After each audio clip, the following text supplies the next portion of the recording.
বাংলাদেশের কয়েকটি অঞ্চল আওয়ামী অধ্যুষিত, যেমন গোপালগঞ্জ, ফরিদপুর, শরীয়তপুর, মাদারীপুর। এই ভোটগুলো আসলে কোথায় যাবে, বা এই অঞ্চলে যারা রাজনীতি করে তারা কি করবে? আওয়ামী লীগের যারা রাজনীতি করত, বা সারা দেশে যারা আওয়ামী লীগের কর্মীরা তারা কি করবে? অর্থাৎ এই নিম্নকক্ষে পেয়ারের মাধ্যমে আওয়ামী লীগের পুনর্বাসনের একটি জায়গা তৈরি হবে। তারা সিদ্ধান্ত নিয়ে যে কোনো একটি দলকে ভোট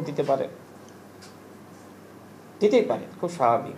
তো এই বিষয়গুলো আমাদের হিসেবে আনা দরকার।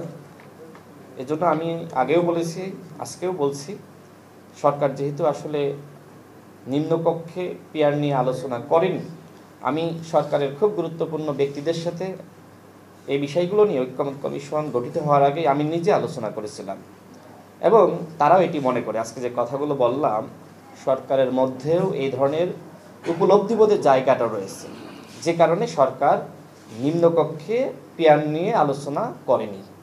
এখন আমাদের কয়েকটি দল যারা ফ্যাসিবাদ বিরোধী শক্তি, আমরা একসাথে লড়াই সংগ্রাম করেছি, তারা নিম্নকক্ষে পিয়ার নিয়ে আলোচনা বা আন্দোলন করছে।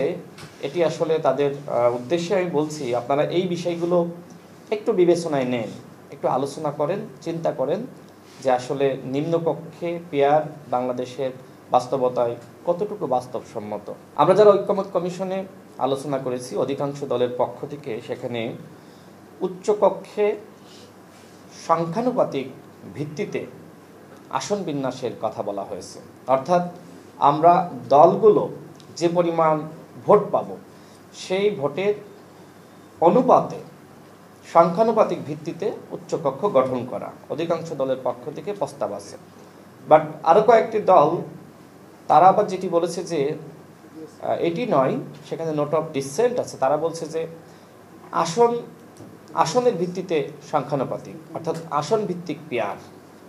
তো পিয়ারের আলোচনা আছে, মানে উচ্চকক্ষ গঠিত হবে পিয়ারের মাধ্যমে। বাট এক্ষেত্রে মত পার্থক্য আছে। অন্তর্বর্তীকালীন সরকার বা জাতীয় ঐক্যমত্য কমিশন এই মত পার্থক্য দূর করার জন্য কাজ করছে। আগামী 15 তারিখ তারা জুলাই জাতীয় সনদে স্বাক্ষর গ্রহণ এবং একই সাথে জুলাই ঘোষণাপত্র নিয়ে যে ধরনের অনুষ্ঠান করলো, একই ধরনের অনুষ্ঠানের মাধ্যমে জুলাই জাতীয় সনদ আমাদের সামনে উত্থাপন করতে চাই। আমি যতটুকু তথ্য পেলাম সরকারের পক্ষ থেকে বা জাতীয় ঐক্যমত্য কমিশনের পক্ষ থেকে, তারা যে দলগুলোকে বড় মনে করে সেই বড় দলগুলোর সাথে আলোচনা করছে, এবং সেখানে তারা প্রস্তাব রেখেছে 50% ভোটের অনুপাতে পিয়ার এবং 50% আসনের অনুপাতে পেয়ার। এই প্রস্তাবগুলো দলগুলোর কাছে রেখেছে। জানি না আসলে দলগুলো কতটুকু সম্মত হবে, আলোচনা চলছে। যদি আমরা একটি সিদ্ধান্তে আসতে পারি, সেটি আমাদের জন্য, সবার জন্য কল্যাণকর হবে।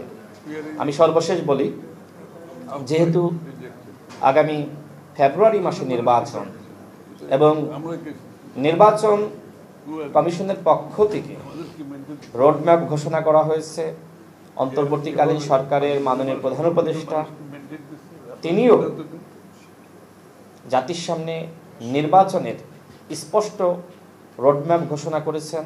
তার মানে ফেব্রুয়ারি মাসে অবশ্যই নির্বাচন হতে হবে।